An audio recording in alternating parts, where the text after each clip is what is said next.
नमस्ते, जय हिंद। मैं योगाचार्य धर्मेंद्र प्रजापति आप सभी का ओम म्यूजिकल योगा चैनल में स्वागत है, अभिनंदन है। आज हम बात करेंगे कपालभाति प्राणायाम। कपालभाति प्राणायाम चूँकि ये प्राणायाम के अंतर्गत नहीं आता है, कहीं कहीं उल्लेख कुंभक का भी रखा गया है। श्वास प्रश्वास को छोड़ने की क्रिया को कपालभाति कहा गया है, लेकिन आज मैं आपको सही तरीका बताऊंगा।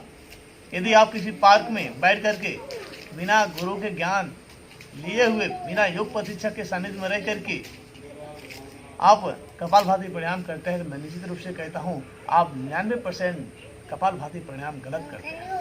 चूँकि कपालभाति प्राणायाम ये प्राणायाम की विधि के अंतर्गत नहीं आता है। स्वयं नाथ संप्रदाय से जुड़े गुरु गोरक्षनाथ के द्वारा हठ योग प्रदीपिका में 6 शारीरिक शुद्धिकरण धोती बस्ती नौली त्राटक कपालभाति, उसमें से एक क्रिया हमारी आती है कपालभाति, जो शारीरिक शुद्धिकरण कहलाता है।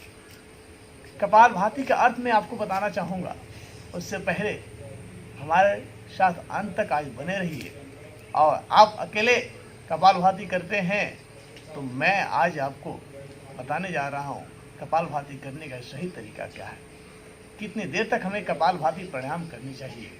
तो सबसे पहले आप किसी भी एक आसन में बैठ करके कमर गर्दन सर को सीधा रखते हुए दोनों हाथ की मुद्रा लगा करके, किसी एक मुद्रा को लगा करके घुटने पर रख करके मौन हो करके एकात्म भाव से परमात्मा को याद करते हुए इस कपालभाति प्राणायाम को हम सभी जानेंगे।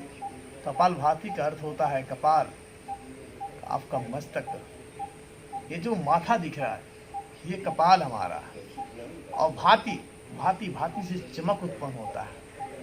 ये जो हमारे माथे पे दिव्य प्रकाश है, आपने देखा होगा कोई महापुरुष सन्यासी साधु संत ऋषि मौलवी होते हैं जो पूरे 5 वक्त की नमाज अदा करते हैं, उनके माथे पे दिव्य प्रकाश से एक दिव्य आभा उत्पन्न होता हुआ दिखाई देता है। ऐसा लगता है जैसे मैं बात करूँ स्वामी विवेकानंद की, मैं बात करूँ रामकृष्ण परमहंस की, इनका माथे पे ओझ ही ओझ दिखाई देता है।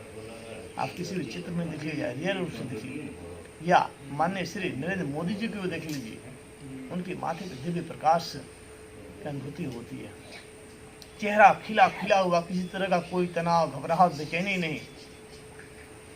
तो आइए आज हम भी इस कपालभाति प्राणायाम को अर्थ को समझते हुए कैसे हम कपालभाति प्राणायाम को करें, कपालभाति शुद्धिकरण अभ्यास को करें। तो सबसे पहले किसी भी आसन में बैठ करके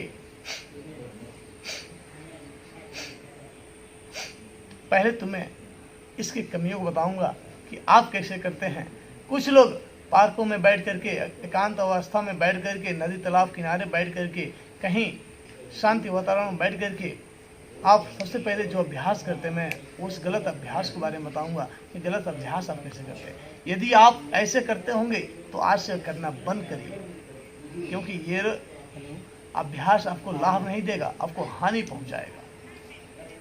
प्राणायाम का अर्थ ही है प्राणों पे आयाम करना, श्वास प्रश्वास की निरंतर गति को महसूस करना, रियलाइज करना, शरीर में किसी तरह का कोई कंपन घबराहट न होना।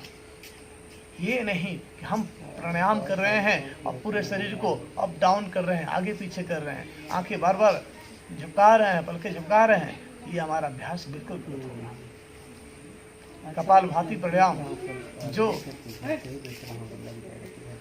तो सबसे पहले हम आइए जानते हैं गलत तरीका क्या है कपालभाति करने का। यदि आप ऐसे करते हैं तो आज से करना बंद करें और सही तरीका बिल्कुल सीखने का प्रयास करें।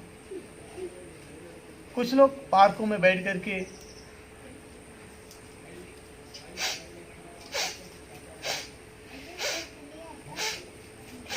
ऐसे मुख को बनाते हुए पूरे चेहरे को सिकुड़ते हुए अभ्यास करते हैं, कपालभाति प्राणायाम करते हैं। ये 100% गलत है।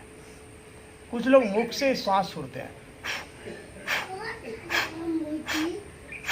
ये दूसरा स्टेप भी आपका गलत है। तीसरा स्टेप, कुछ लोग प्राणायाम करते हैं आगे पीछे चारों दिशाओं में देखते रहते हैं, ये भी आपका स्टेप गलत है। कुछ लोग प्राणायाम करते हैं तो शरीर को भी हिलाते हैं ऐसे,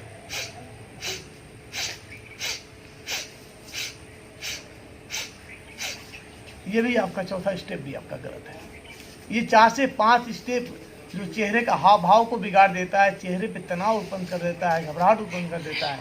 यदि इस तरह से आप अभ्यास करते हैं, सावधान रहिए, ये आपको लाभ नहीं देगा बल्कि आपका नुकसान करेगा।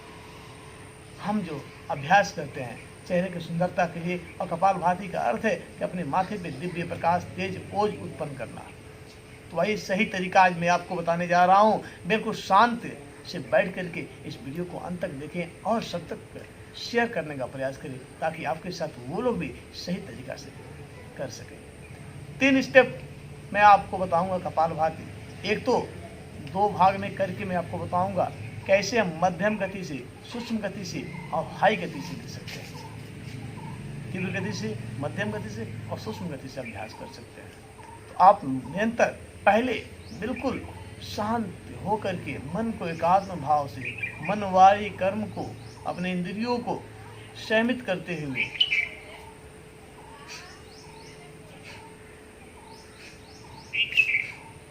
ऐसे 2-2 सेकंड में, 3-3 सेकंड में, 5-5 सेकंड में एक बार अपनी श्वास को बाहर निकालें। चूंकि इसमें ये भी देखा जाता है, यदि हम श्वास लेकर के कपालभाति श्वास को बाहर छोड़ते हैं, यह हमारा अभ्यास क्रम गलत होता है। आप उसे बस बाहर निकालिए, पर श्वास करिए, एक्सेल करिए, तो ऑटोमेटिक आपका इनहेल हो जाएगा, ऑटोमेटिक पूरक हो जाती है, स्वतः ही हो जाता है। ये सूक्ष्म गति से अभ्यास है। फिर हम मध्यम गति से करेंगे।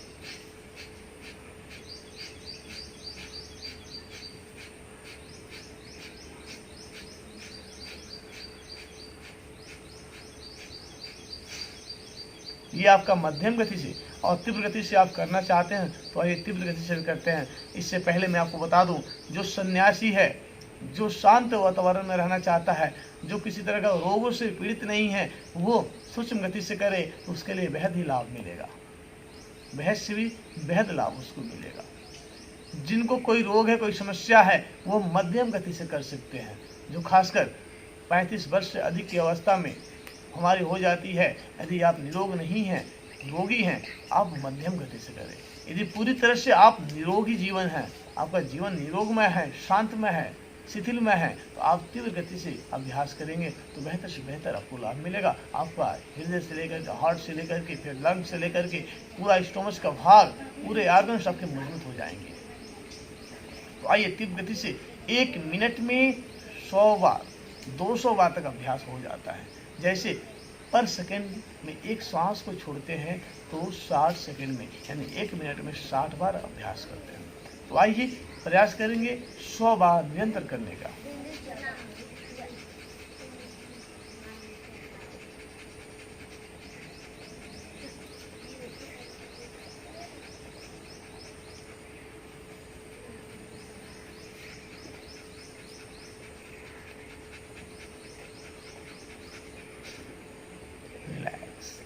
ऐसे आप 30 सेकेंड से लेकर के 1 मिनट यानी 60 सेकेंड तक अभ्यास करते हैं तो बेहद से बेहद लाभ आपको मिल सकता है।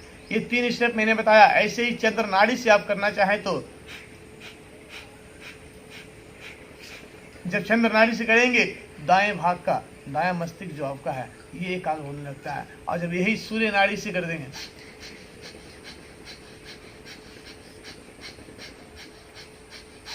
तो आपका बायां मस्तिष्क एकाग्र होने लगता है। यानी हम जो सांसें हमारी जब चलती है, यानी दायां जब चलेगा तो बाएं मस्तिष्क काम करता है, और जब बायां चलेगा तो दायां मस्तिष्क हमारा काम करता है। ये प्राणायाम का कुछ विधि, सही तरीका है जिसे हम सभी को करना चाहिए। अब मैं बताऊंगा आपको रामबाण, अब इसके बाद इसके लाभ को भी बताऊंगा, किस रोग में इस अभ्यास को करना चाहिए।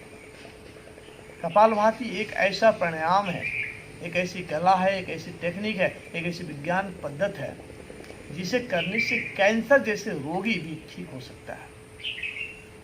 कैंसर का भी इलाज नहीं, आज 3rd स्टेज 4th स्टेज में आकर के यदि नियमित रूप से 2 घंटा सुबह शाम दोपहर जैसे हम दवा का सेवन करते हैं, यदि वो अभ्यास करना शुरू कर दे 2-2 घंटा सुबह दोपहर शाम, तो निश्चित रूप से बहुत जल्दी लाभ प्राप्त कर सकता है। क्योंकि हमारे ऋषि मुनियों द्वारा ये दिया गया अमूल्य धरोहर ज्ञान है, जिसे हम सभी को करना चाहिए, इस पर विश्वास करना चाहिए। कपालभाति एक शुद्धिकरण क्रिया है।